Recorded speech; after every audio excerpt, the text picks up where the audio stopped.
This video will cover the crop timeline reports that is available as an advanced module in the FieldX platform. Building on weather data that is available to a user by purchasing the field weather feature, we're able to plot out weather data for the year alongside data entered directly into FieldX.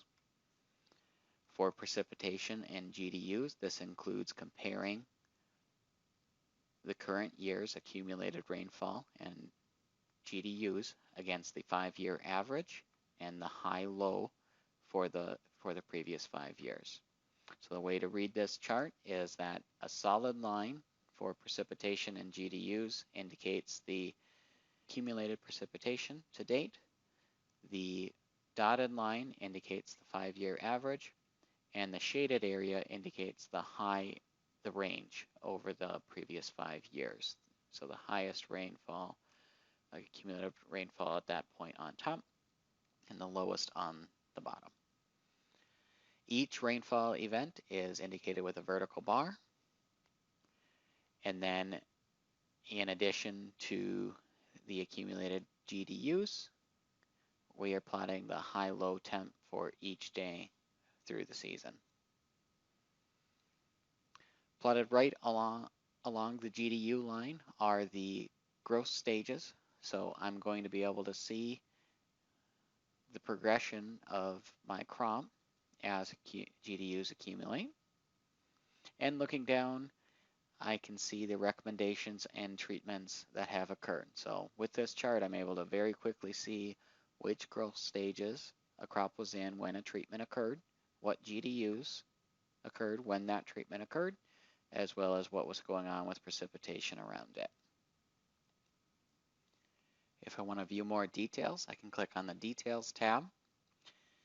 And here I'm going to see on the top my days after planting, my precipitation compared against the 5-year average, growing degree units compared against the 5-year average again, and then the yield goal that I entered into my planting entry.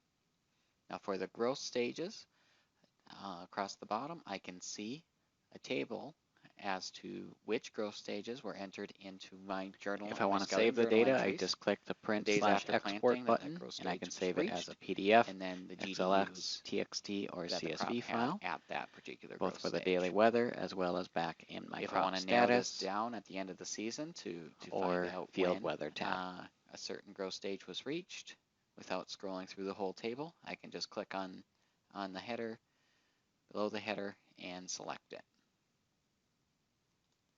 Now if I click on weeds, I'm going to see all the weeds that were observed through the year. And again, I can narrow this or sort this list as I need to.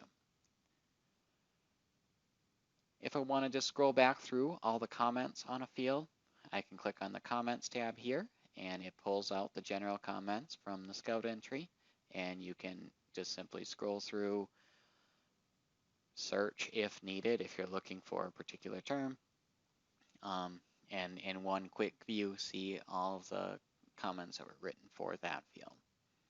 And then the recommendations and treatments. So if I want to quickly sort through and view everything that was done to that field in the current season, I can do that here.